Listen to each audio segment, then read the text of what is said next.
Okay, this is outcome SP 9.1, understanding the effect of all of these data issues. So when you're collecting data, there might be issues.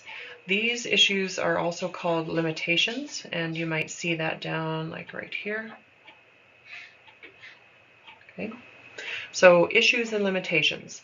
All of the indicators down here are basically just an explanation and just match up with these words up here. So we're just going to move right on into those, figure out what those limitations are. Okay, the first issue, they didn't really mention it in the indicators, but I thought it was important to bring up. How you display your data can sometimes be an issue. And so by looking at this graph, do you like school? Yes and no. You can tell there's way more no's, right? However, if you actually look, there are 12 yeses and 13 no's. So there's a difference of one person. So by looking at this graph, you'd say, wow, there's a huge difference. Look at all that. But really, it just boils down to one person. And they've cleverly done the scale on the side. They've spread out the numbers to make it look like there's a great big difference. They've also not started at 0. They started at 11.4. So if they'd started at 0, both of these scales would be much bigger than what they are. So how you display your data can sometimes manipulate what you're representing. And you'll find in magazines and articles and everywhere that you read on the internet, they do this all the time. So you need to really pay attention to how they've labeled their scale. Sometimes the difference might look really big, but when you actually look at the math of it, it's not. Okay, the data issues that they've got listed in this outcome, the first one is bias. And what bias means is that you're probably putting your own opinion into the question or into your research, and so it's tainted a little bit by what you think, or you're asking people who might also have a biased opinion. So it could be your opinion or it could be others' opinion. For example, if you were going to ask teachers, do you think teachers should get a raise? Well, obviously, they have an opinion on that. They became teachers. They're committed to the profession. They probably do need a raise. You're asking a teacher, by the way. So you're going to get results that might not be valid because they already have this pre-existing idea. You could also put your own opinion into something, like if you were going to ask, maybe I'll just put that in there, the teachers.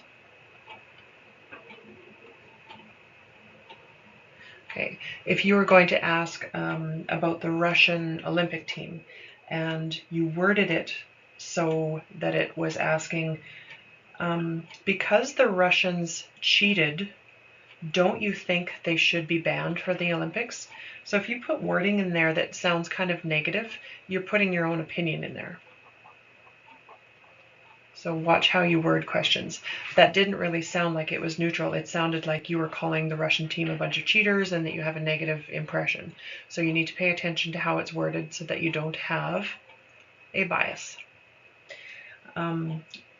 Moving down, use of language, you could consider that example that I just gave a use of language issue as well.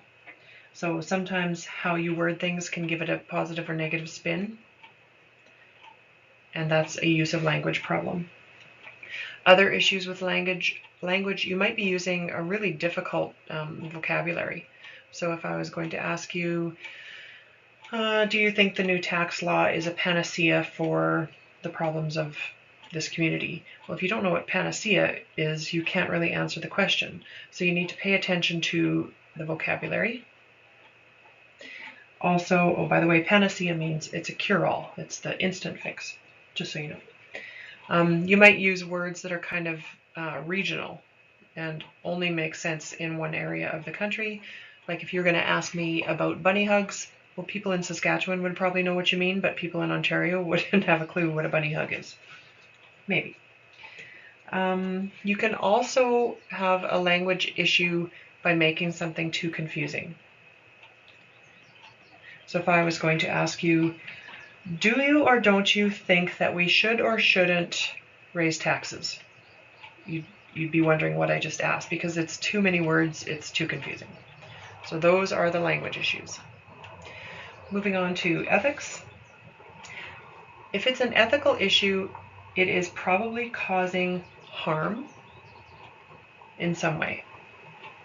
So you can think of all the chemical testing that they do on rabbits. That's causing harm.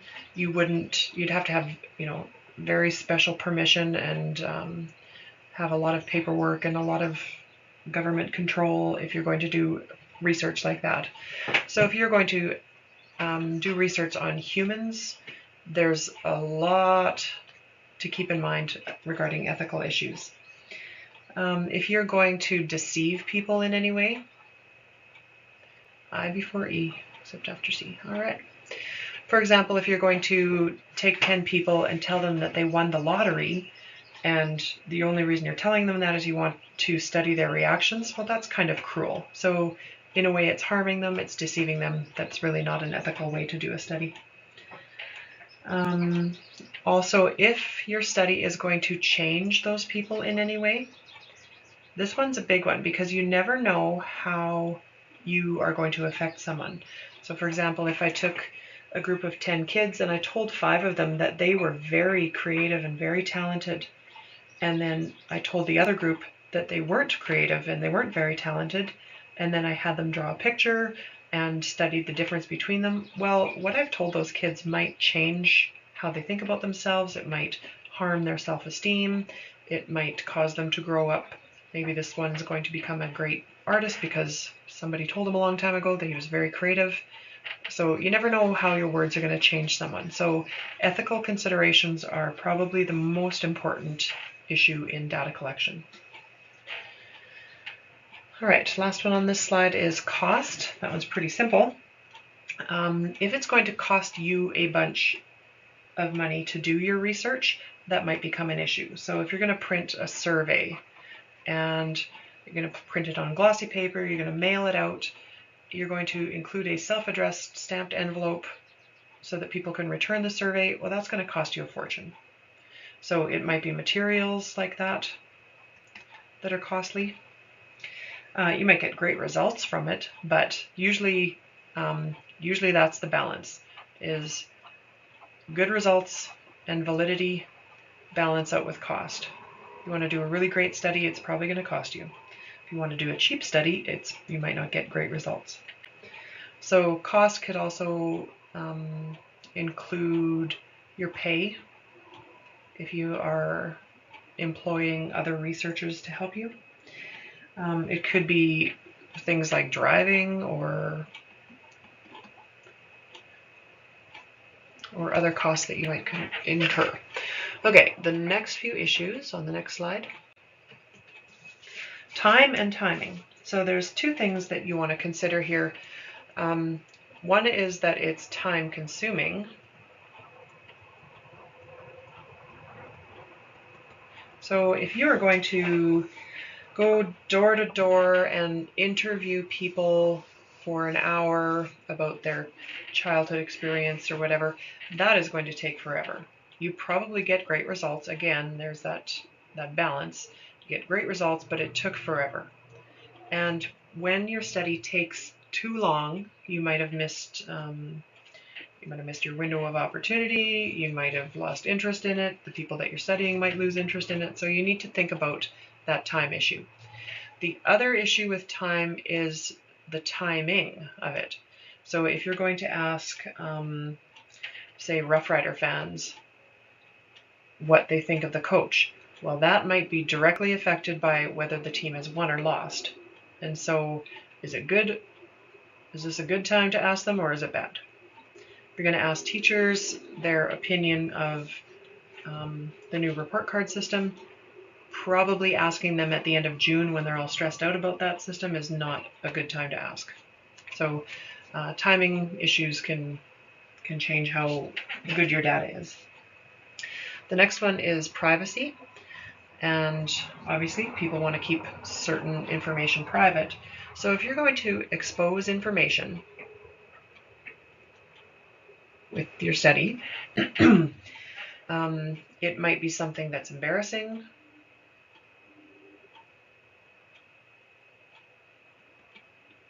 It might be something that is dangerous to expose, like if they were involved in gangs and you were interviewing them about their gang activity, that could be very dangerous for them to talk about that information. It might be something as simple as releasing info in your study that could be dangerous or embarrassing for them. Even something as simple as their address. You wouldn't want everyone in the world to know where you live. So you have to be very careful about protecting people's privacy. This next one, cultural sensitivity. This one is very tricky because we are not all experts about each other's culture. And so just when you think you've got a great research question or you're being very ethically sound, you might be inadvertently disrespectful to someone's culture. So this one has to do with respect. It also has to do with understanding that there are differences. So for example, if you were going to ask everyone that was coming out of a Catholic church on Sunday morning, you're going to stop that crowd and ask them their opinion on birth control. Well, you might not understand that there are certain beliefs and values that Catholics maintain that maybe non-Catholics don't have, or there's differences there. So you might not get good results because you're asking the wrong crowd. You also might embarrass them or insult them. If you're asking, say, a group of Muslim people how much they spent on Christmas this year, well, if they don't celebrate Christmas, you're not going to get good results.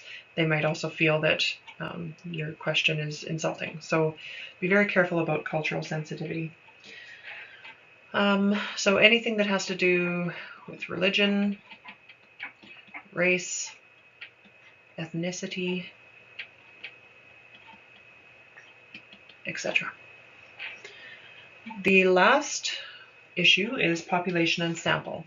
So two issues here. The first one is size. You could have a sample that is really, really big. You might decide you're going to ask all 400 residents of this community their opinion on something. So you're going to get great results, but then that goes back to that time issue. It's going to take you forever, or maybe it's going to be really, really costly. So you might have a sample that's just too big to work with, and you get too much data, and it's hard to put into your report. You might also have a sample that is far too small. So if you ask 4 friends where they like to shop, and they all like the same store because they're friends, that doesn't really give you a good representation of what the whole population. So the sample that you've picked needs to be representative of the entire population in order for you to get good results. Also, if you're going to ask a sample, let's say you went to a university one day and you're going to ask people that are walking by just sort of a random sample of these people. So it's a good size. Size is not the issue. But you're asking these university students or professors or whatever about their opinion on homelessness. Well, it's a good chance that if they're going to university, they aren't homeless. They either live on campus or have an apartment somewhere. If you can afford university, chances are you own a home or live in a home. So if you're asking these people, you're probably not going to get good results because your sample is not representative of the population. So where it just doesn't connect. All right, so when you're gathering data, keep these issues in mind, and your next outcome has to do with a project where you're gathering your own data, and we'll be watching for these issues. Good luck.